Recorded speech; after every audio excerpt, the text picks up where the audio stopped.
கோவை தெற்கு சட்டமன்ற தொகுதியினை நம்முடைய வெற்றி வேட்பாளர் திரு அம்மன் அர்ஜுனன் அவர்களுடைய வெற்றிக்கு வியூகம் வகுப்பதற்காக அந்த பணிகளை ஒருங்கிணைப்பதற்காக இன்றைக்கு இந்த தேர்தல் பணிமனை துவக்க விழாவிலே பங்கெடுத்துக் கொண்டிருக்கின்ற நாளைய தமிழகத்தின் ஆட்சி மாற்றத்திற்கு வித்திடுகின்ற நம்முடைய இன்னொரு 20 நாள் கழிச்சு ஐயா எடப்பாடி பழனிசாமி அவர்கள் முதலமைச்சராவதற்கு வழிவகுக்கக்கூடிய தொண்டர்கள், காரியகர்த்தர்கள் அவர்கள் இன்றைக்கு நாம் அனைவரும் இங்கே சந்தித்திருக்கிறோம்.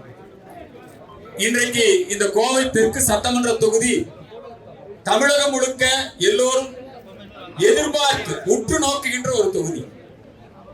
அம்மன் அர்ஜுனன் ஏற்கனவே மோடி அவர்களுடைய திட்டங்கள், அதே போல 4 ஆண்டு காலம் அம்மாவுடைய ஆட்சியை வெற்றிகரமாக நடத்திய ஐயா எடப்பாடி பழனிசாமி அவருடைய திட்டங்கள். அப்ப மத்தியிலையும் நம்முடைய அரசு, மாநிலத்திலையும் நம்முடைய அரசு.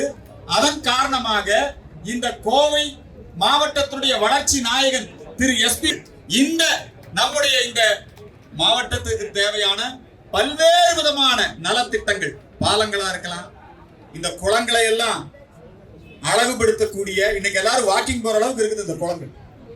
அதே மாதிரி பல்வேறு விதமான நலத்திட்டங்களை நம்முடைய எடப்பாடி ஐயா அவர்களுடைய ஆட்சி காலத்திலும் சரி, நரேந்திர மோடியினுடைய ஆட்சி காலத்திலும் சரி இங்கே பல நல்ல திட்டங்கள் நிறைவேற்றப்பட்டது.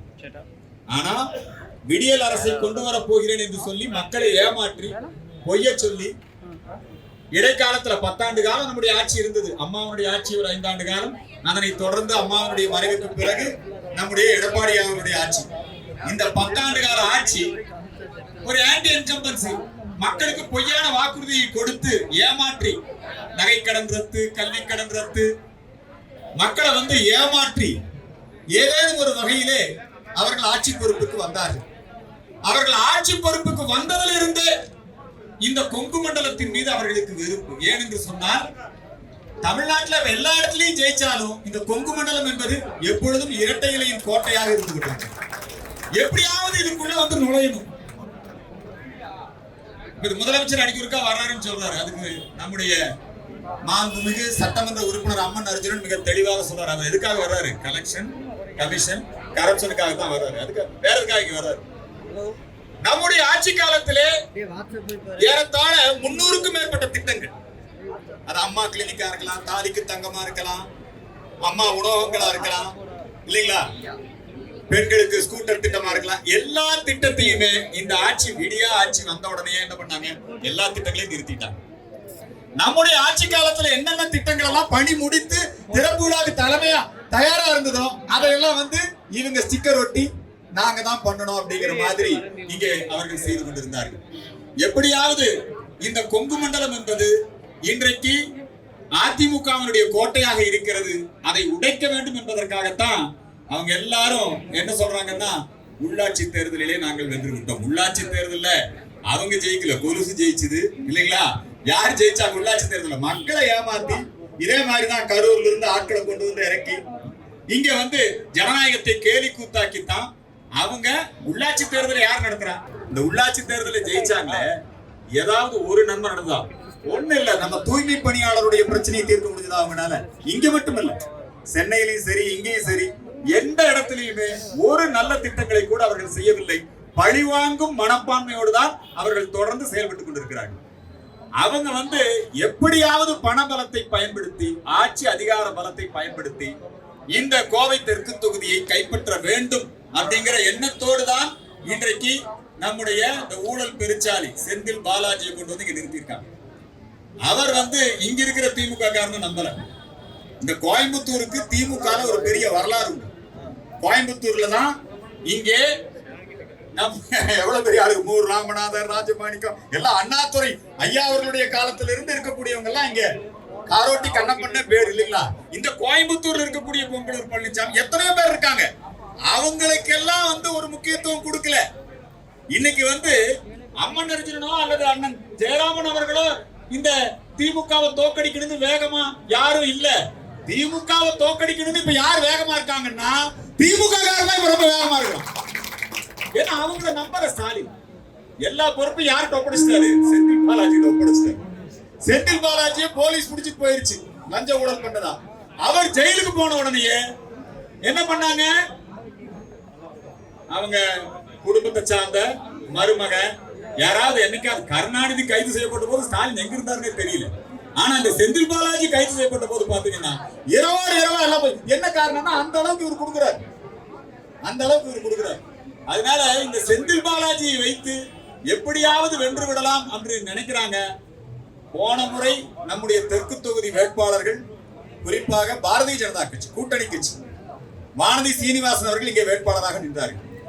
இந்த தெற்கு தொகுதியில வானதி சீனிவாசனை தோற்கடிக்க வேண்டும் என்பதற்காகவே கமலஹாசனை களமிறக்கினார்கள். ஆனால் இந்த தெற்கு தொகுதி வாக்காளர் பெருங்குடி மக்கள் கமலஹாசனுடைய அந்த அவங்க என்ன சினிமா மோகம் இருக்கு இல்லையா, அதையெல்லாம் தாண்டி கமலஹாசனை தோற்கடித்து அவனை வீட்டுக்கு அனுப்பிச்சாங்க. தெற்கு தொகுதியில நம்முடைய கூட்டணி கட்சி பாரதிய ஜனதா கட்சி தான் வெற்றி பெற்றது.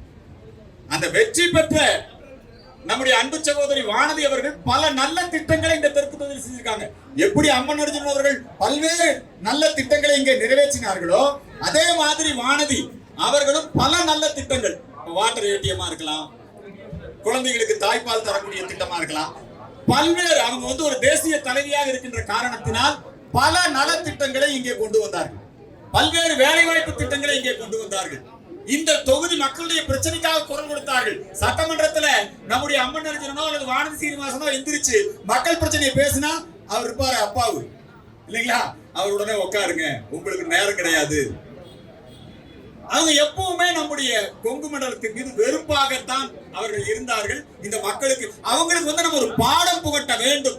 அதற்காகத்தான் திரு அம்மன் அர்ஜுனன் நான் கூட என்னமோ நினைச்சிட்டு இருந்தேன். அவர் சொல்றாரு, நான் செந்தில் பாலாஜி நிப்பாருன்னு எனக்கு 6 மாசத்துக்கு முன்னாடியே தெரியும், அதனாலதான் நான் இங்க வந்திருக்கிறேன், ஒரு பாடம் புகட்ட வேண்டும். ஜெயலலிதா அம்மாவுக்கு துரோகம் செய்த செந்தில் பாலாஜி, அனைத்து இந்திய அண்ணா திராவிட முன்னேற்ற கழகத்துக்கு துரோகம் செய்த செந்தில் பாலாஜி, இரட்டை இலைக்கு துரோகம் செய்த செந்தில் பாலாஜி இல்லையா, துரோகத்துடைய மொத்த உருவம் யாரு?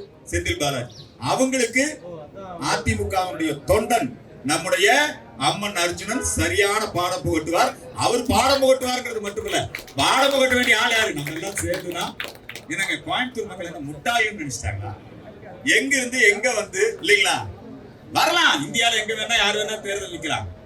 ஏங்க ஒரு மாற்று வேட்பாளர் எதுக்காக 16 பேர் மாற்று, அதுல 4 பேர்த்த டிஸ்மிஸ் பண்றாங்கன்னு நினைக்கிறேன் இல்லைங்களா.